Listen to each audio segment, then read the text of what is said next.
Today we are going to be talking about this. I love it. It's a very good I'm a chef person.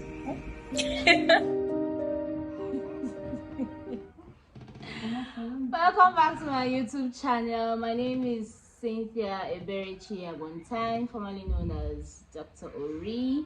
I'm the host of Just Random with Ori, and here with me today is one of my favorite people. Okay, so she came visiting. I'm like, you're gonna jump on this video because it's a very, very, very important topic, and yeah, she's gonna introduce herself. So tell us who you are, please.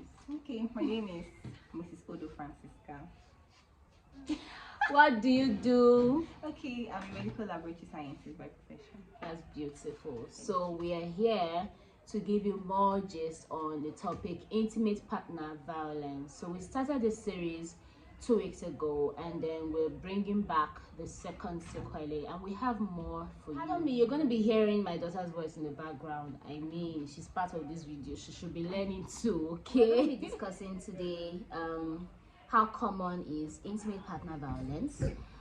We'll also talk about why the abused persons don't necessarily leave these relationships that they are in. So when I say abused persons, you know, we're not just talking about just females. We're talking about females, males, parents, elderlies, children, whatsoever, dependents. Okay, we're just talking about the abuse. So we're talking about why they don't want to leave. And lastly, we will touch on causes and risk factors of intimate partner violence in this segment. So touching up a little bit, okay, let's just go a little bit into the prevalence in Nigeria. So I dug up a little bit, and my findings show that intimate partner violence is rounding up, is giving us a data. This was concluded in 2018, and it's giving us a data of about 36% of women aged 15 to 49 in Nigeria, and they are said to have experienced intimate partner violence, and that includes both the physical, sexual, and emotional abuse. Crazy, right? Now here's where it gets really interesting or concerning. The Southeast, North Central, and Northeast regions have the hardest hits, and IPV rates are nearing or even above 47% in these regions. That means 1 in 2 women are affected. That's even scary. Some states are really standing out. Mind you, Southwest has the lowest record with around 20%. Some states are really standing out as IPV hotspots, like Gombe, Bauchi, Adamawa, Plateau, Kogi, Edo, Ebonyi, and Rivers states. Now these areas report the highest rates of violence, way above the national average. Crazy. Now you might think physical abuse is the most common of these records, but it's actually emotional abuse. WHO also supported that finding with about 70-something%. Crazy. Emotional abuse. Studies show it's the most reported form, affecting more women than physical or even sexual. What's really happening? Experts point to things like poverty, low education, alcohol abuse, or substance abuse in general, and cultural norms, and these make it hard for women to really fight. So what do you think about all this so far? Okay, so this intimate partner violence, I feel it's like a norm. I don't know if I should call it a norm, but it's more regular these days. Like, it happens literally in almost every home. Like she said, it doesn't have to be physical abuse, right? But then emotional abuse even happens more. Emotional abuse, verbal abuse. So a lot of persons, a lot of couples have experienced this in their homes, and they don't even know. They don't even realize. Some people don't even know like this is abuse. Yeah, because for some persons they find it difficult to admit the fact that this thing is wrong. Yeah. Right? Because you are now used to being treated the wrong way. You are used to being spoken to in a wrong way. So you don't even know it is wrong. You get, so you automatically digest it like, okay, this is a normal thing, but in real sense, it's actually what comes first is personal realization. Like, you need to think about it. What do I want? What do I like? What is good for me? How do I like being talked to? You know, how do I like people talking to me before you can even treating me good, before you can even realize that, oh, this pattern is wrong? Because to me, I feel the verbal and emotional abuse is even more. Yes, some of us might have even experienced it in various aspects of our lives, be it our personal relationship with our partners, our friends. You know, we've all experienced emotional and verbal abuse. So that's like a normal thing, even more than the physical abuse. A common thing. Physical abuse is also in the picture, but for me, I would say the verbal abuse is more on the higher side. Because some people don't even realize that they are going through any form of abuse at all. Exactly. And this basically brings us to the next point. Why do people not leave? Why are the abused persons not leaving? In my opinion, I would say what we just explained. Realizing that what you're receiving is suboptimal, realizing that what you're receiving is actually not healthy. And some of the reasons are vast, to be honest. And one of the things I would say is that a lot of persons do not recognize what is healthy and what is not. A lot of persons have grown up in certain homes, grown up in certain environments where they've seen this thing being done. For example, when we speak about domestic violence, we make jokes about, I mean, a lot of Nigerians, a lot of Africans make jokes about how African mothers act, or how African parents would talk to you, or how they would discipline you. Yeah, that's what we grew up knowing. And to be very honest, a lot of homes are still taking that approach, and it's because it was seen as a norm, it was seen as a proper way to discipline, it was seen as a proper way to teach or to groom a child, to groom your spouse. I mean, societal things too, societal factors have also been playing a lot of roles. You know, people just believe that a man is the authority, this is how they're supposed to speak to you, so when they're speaking to you in that manner, it is fine. And then for children, some parents speak to children very poorly, make comments that hurt their feelings, and they believe, I mean, I'm your parents, I'm your mom, I'm your dad, so I can speak to you in that manner. If you really check it, it's no longer surprising why, when we're talking about prevalence of intimate partner violence, that is quite common. It is common because even you could have been the offender and you would not even know, from the way you have spoken, the way you have treated somebody. So we really need to be a lot more cautious of how we treat people, how we speak to people, because it's not only when you raise your hand on somebody that you're actually a reference to the men talking to the women in some type of way. Sometimes it's even reverse is the case. Because these days, some ladies are toxic. So uncut, like the way they speak. Some ladies are toxic. Now, we already agree that every man has their ego, right? But there are ways you can actually bring out the best. There are ways you can actually follow up a man, and he would even go with your things. At times, it doesn't work all the time, but truthfully, sometimes some ladies have issues passing communication, and in some homes, it's even the ladies that are being abusive. Yes, which is not really spoken of. But physically, there are some ladies that hit their husband. There are some ladies that this emotional abuse too. There are some ladies that also dish it out.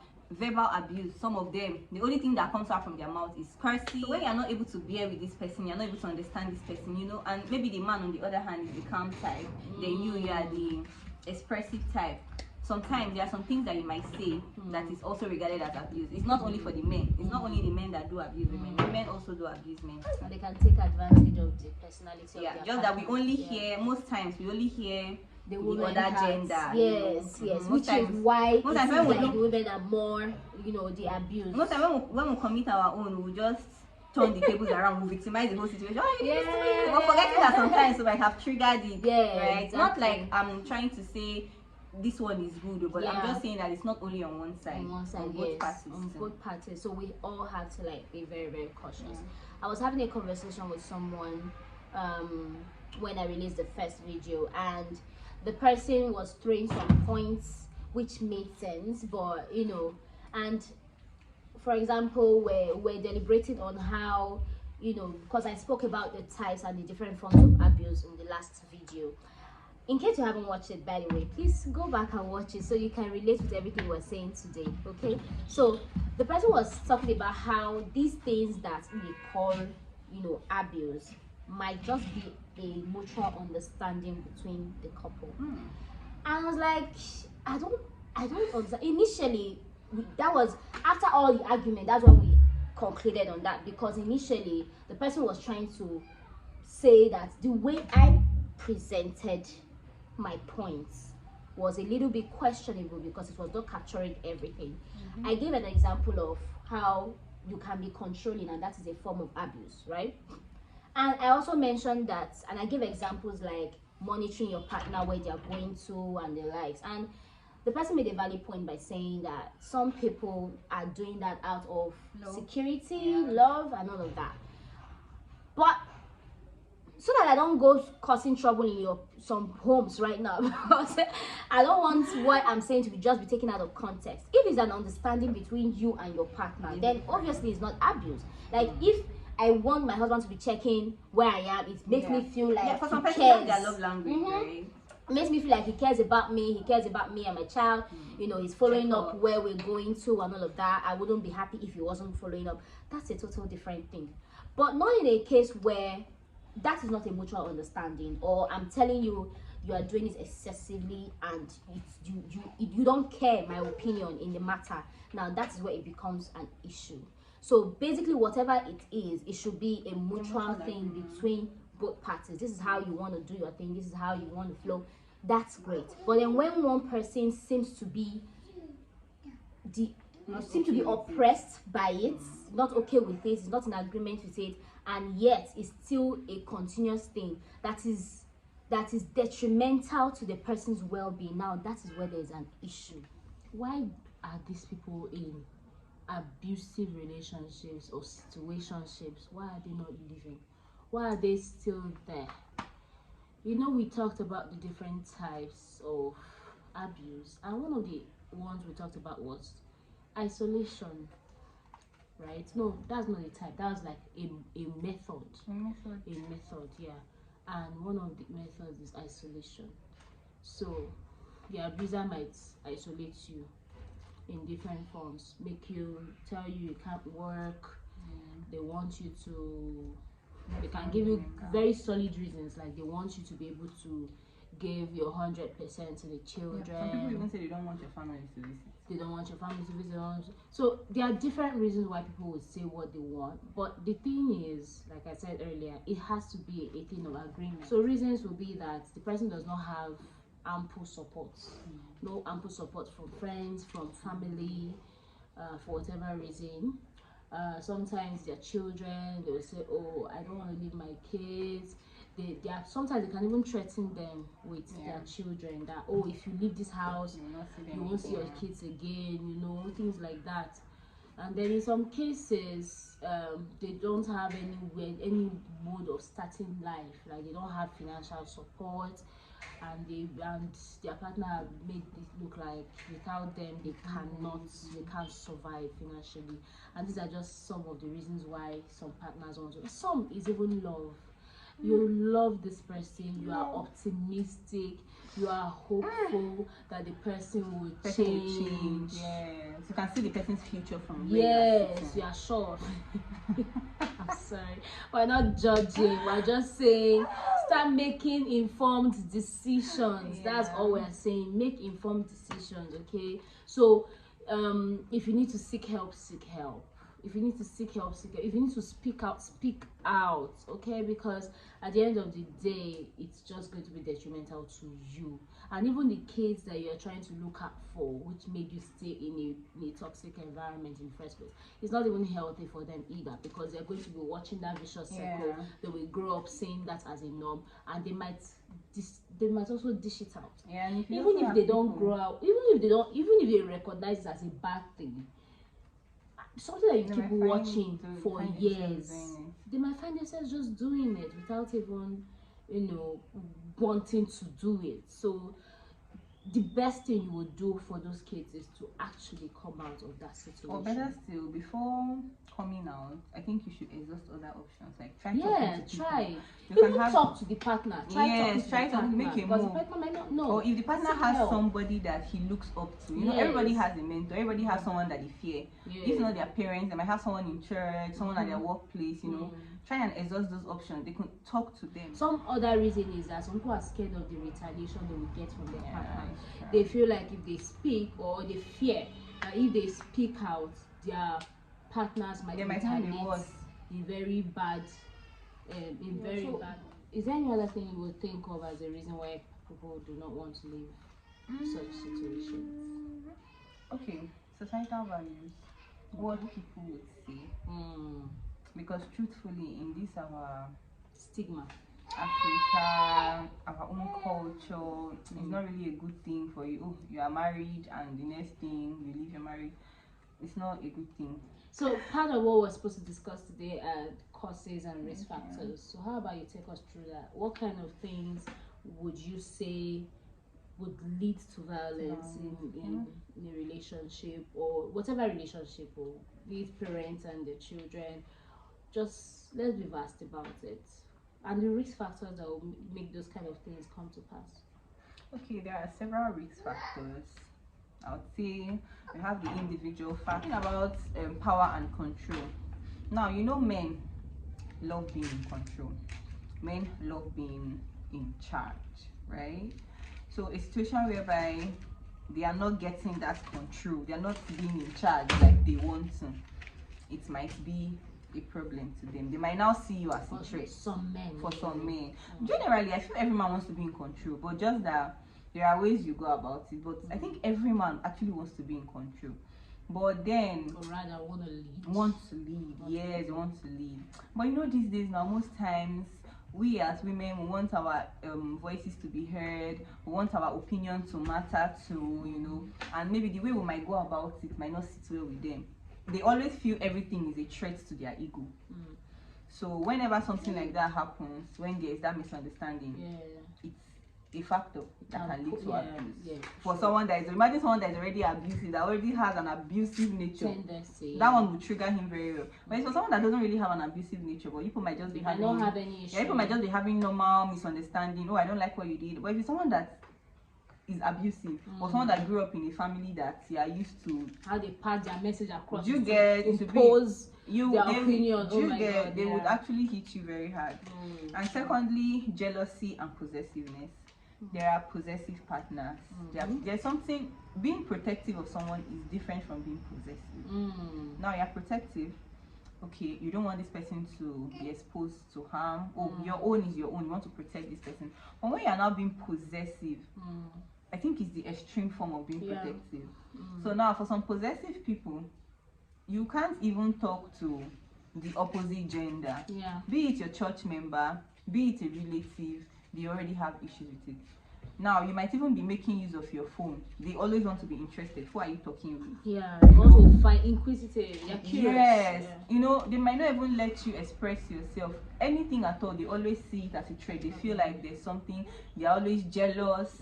There's a way you even look good. They won't like it because they feel like other people would admire you. That's the problem. So this can pose as triggers or risk factors to them acting out. The risk factors to them acting out, because in their mind they feel like this is their own pattern.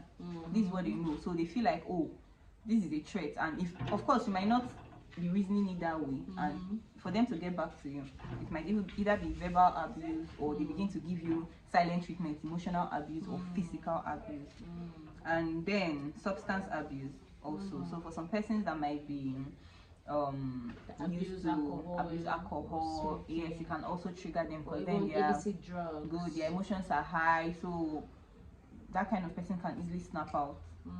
Then mental issues, mental issues is also a factor, of which is not that person's fault. It's something that makes them act that way. So that can also lead to this abuse. Then secondly, we're talking about the relationship factors. So under these relationship factors, we're talking about conflict and communication. Now, in relationships, be it your marital relationship, friendship, family, communication is one very key thing that leads to misunderstanding. Communication. Some persons don't know how to communicate properly.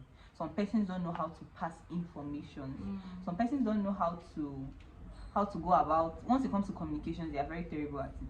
So things like that can cause triggers. Yeah. You know, maybe you might be going somewhere. Ideally, you and your partner, you people are used to saying, okay, I'm going this place, I'm going to this place like today. telling yourself. You know, then maybe there's a day your partner now might not be used to it. Of course, you'll be offended. You being the lady, for example, you'll be offended because your partner is not always being very communicative, and because of that, you might start abusing the person verbally or start giving the person emotional treatment. Yes. That's also blackmail. And blackmail. that's Yes. some form of wow. Yes, and in the other aspect for the men, Oh for my the God. men, it can either be the emotional abuse or the physical abuse. Yes. And then power imbalance, power control. Like I think we talked talked about earlier, it in yeah. individual factor. Power control. In as much as we as the wants to be women, in charge. we want our voices to be heard. Sometimes the men just want you to allow them to lead. They just want to lead. So one thing I feel like I think is the best way. I don't know if it's the best way, but I'm just saying. Even if you want to pass a message to your, let's use your partner as an example. In as much as you have your own opinion, most times you feel like your own opinion is correct. I think you should always let them know that their opinion also matters. Yeah. So even if you bring up your own option, always tell the person that, oh, you can still think about it and decide on whatever you feel is better. Like we can still, analyze it. Just always make them understand that it's not like you're coming to take power from them, valued. because they would always misunderstand it. So basically communication. So poor communication and conflict resolution can lead to, can create avenue for violence. The last one for this relationship factor is lack of respect and trust. Lack of respect and trust. It's so vast. It's vast, both for the women, for the men. So vast. Everybody should be spoken to in a respectful manner. Yes. Not just speaking, just treat your partner with respect. Treat and anybody. Treat your child. Your parents, your treat child. your child with respect. Don't look at it. I gave birth to you, so I know. Please, just get respect. Respect is very, very important. There's no need beating around the bush so much. We all know what respect is. You know what it means to respect somebody. You know when you're being disrespectful. You will know. Yeah, and trust too. So for some partners where there's no, for some partners where there is like there's no form of trust, or even if there is trust, it might just be little. It's a problem, because for be it a relationship, maybe a marital relationship, or that we are just friends, for it to work there should be trust. I should trust you to some extent. Right? I should trust you to tell you certain things. I should trust you to maybe leave my child with you. I should trust you to give you something precious to me. Oh, keep it for me. I should trust you to leaving you with my ATM card and telling you that, okay, I should be trustful of I want you words, to use this amount of money, your promises. yes, and you don't exceed it, something like that. I should be able to trust you. I should just be able to trust you. So when there's no trust and there's no respect, it can trigger abuse, be it physical. Create room for those controlling behaviors, those possessiveness, it can create room for all of those things. And then we have the societal factors. We also mentioned it earlier. Cultural and social norm. Like, we already know what our culture and tradition stands for in this part of the world. So those things sometimes might not sit well with some of us, and thereby causing some type of confusion and misunderstanding. And before you know, the other person might be like, this is a normal thing, this is the culture, this is the tradition, this is what should be, like this is what you should do, this is what it should be, this is how it is done. You know, not knowing that these days there are a lot of things that are now easily balanced, right? I mean, it's like I said, it's between the couple or the two people or the family persons involved. People have your own agreement on how to do things. Yeah, so this cultural norm is actually one thing that affects A whole lot. A whole lot. Yeah, cultural norm affects a whole lot. So whereby your own cultural norm does not sit well with the other person's cultural norm, before you know, misunderstanding. Before you know, abuse sets in. Abuse is the next thing that sets in whenever there is misunderstanding. It must not be physical, like we said, verbal or emotional. Yes.